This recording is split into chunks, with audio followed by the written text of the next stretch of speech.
और प्रत्याशियों के नाम सीट वाइज दिखाई दे रहे हैं। अब जैसे हॉट सीट की बात की जाए, मटिहानी, यहां से राजकुमार सिंह जेडीयू के पीछे चल रहे हैं, तो योगो सिंह आगे चल रहे हैं महागठबंधन के। इसके अलावा तारापुर की बात की जाए, आगे चल रहे हैं सम्राट चौधरी, बिहार के डिप्टी चीफ मिनिस्टर भी हैं। विजय कुमार सिन्हा की बात की जाए, लखीसराय से ये भी आगे चल रहे हैं, ये भी बिहार के डिप्टी चीफ मिनिस्टर हैं। नालंदा से भी महागठबंधन इस वक्त बढ़त बनाए हुए है। और जो सबसे हॉट सीट अभी मानी जा रही है वो है मोकामा। यहां पर आपने देखा कि अनंत सिंह किस तरह से फिलहाल सलाखों के पीछे हैं। हालांकि उनका अनुभव पुराना है, जेल से ही चुनाव लड़ने और 2 बार जीतने का भी। एक बार फिर से वो अपने कंफर्टेबल जोन में चले गए हैं, कहीं तो गलत नहीं होगा। इस बार का चुनाव भी वो जेल से ही लड़ रहे हैं और इस वक्त रुझानों में बढ़त बनाते हुए नजर आ रहे हैं। ब्रह्मपुर सीट की बात की जाए, एलजेपी के हुलास पांडे इस वक्त आगे चल रहे हैं। इसके अलावा चैनपुर एक ऐसी सीट है जहां अभी रुझानों की गिनती होनी बाकी है, इसलिए ये पूरा ग्रे आपको नजर आ रहा होगा। अब आप स्क्रीन के लेफ्ट साइड देखेंगे तो आपको जिले वाइज सारी सीटों की डिटेल इस वक्त नजर आ रही है। नवादा की अगर बात की जाए तो 6 सीटें इसके अंदर आती हैं विधानसभा की, और किन किन सीटों पे किस किस पार्टी ने इस वक्त बढ़त बना रखी है वो भी हम आपको विस्तार से दिखा रहे हैं। पाटलिपुत्र में भी 6 सीटें आती हैं, दानापुर में इस वक्त आरजेडी यानी कि महागठबंधन की पार्टी, और आरा में बात की जाए 7 सीटें आती हैं और 7 सीटों का क्या सूरत हाल है वो लगातार हम आपको दिखा रहे हैं। अब कांटे की जो टक्कर है वो देखने को मिल रही है। मनेर और बेलागंज सीट की बात की जाए तो आरजेडी यहां पर आगे है। कुटुंबा से बिहार कांग्रेस चीफ राजेश राम आगे चल रहे हैं। दरभंगा ग्रामीण सीट की बात की जाए तो जेडीयू यहां पे बढ़त बनाए हुए है। सहरसा में महागठबंधन के आईपी गुप्ता इस वक्त आगे चल रहे हैं।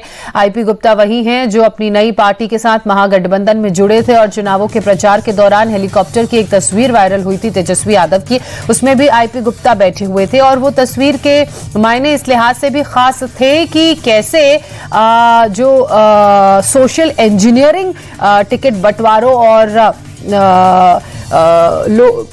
जातियों को साधने में की गई है उसकी एक तस्वीर वो दर्शा रही थी। अब दरभंगा ग्रामीण सीट से बात की जाए तो यहां पर जेडीयू बढ़त बनाए हुए है।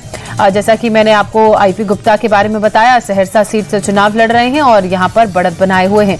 बनमनखी की बात की जाए तो यहां पर कृष्ण कुमार जो बीजेपी के प्रत्याशी हैं वो आगे चल रहे हैं, और वहीं रुपौल में जेडीयू के प्रत्याशी कलाधर प्रसाद मंडल आगे चल रहे हैं। इसके अलावा जेडीयू की एक और प्रत्याशी लेशी सिंह धमहा सीट से इस वक्त आगे चल रही हैं।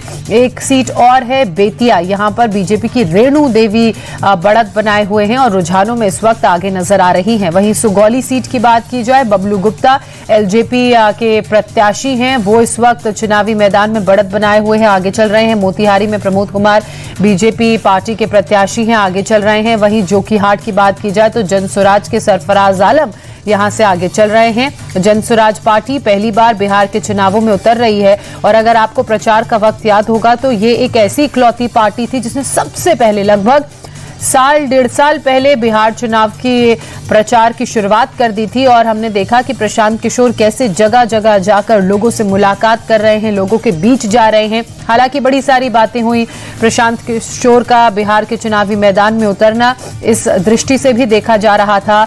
कोई कह रहा था कि वो बीजेपी की टीम बी है, फिर किसी ने कहा कि नहीं वो कांग्रेस की महागठबंधन की टीम बी है। लेकिन अब जब नतीजे सामने आएंगे पता चलेगा कि वो किसकी टीम बी है या फिर वो एक बड़ा नुकसान महागठबंधन और एनडीए को पहुंचाते नजर आएंगे। क्योंकि अगर जनसुराज बेहतर प्रदर्शन करती है बतौर पहली बार चूंकि वो चुनावी मैदान में उतरी है, तो आप समझिए कि किसी ना किसी पार्टी के तो वो वोट काटेगी। अब देखना यह है कि किसके वोट ज्यादा कटेंगे।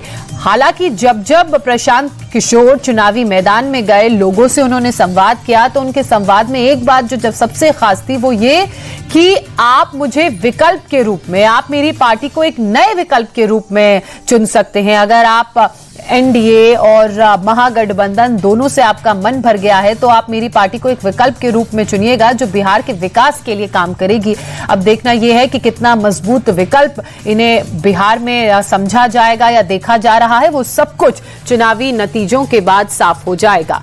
अब इस वक्त जो नया अपडेट है आपको बता दें, 243 सीटें बिहार की 2 चरणों में चुनाव हुआ। अब तक 125 सीटों पर रुझान सामने आ गए। देखिए जैसे जैसे हम आपको बता रहे हैं वैसे वैसे संख्या भी बढ़ती जा रही है। 126 ये आंकड़ा हो गया है।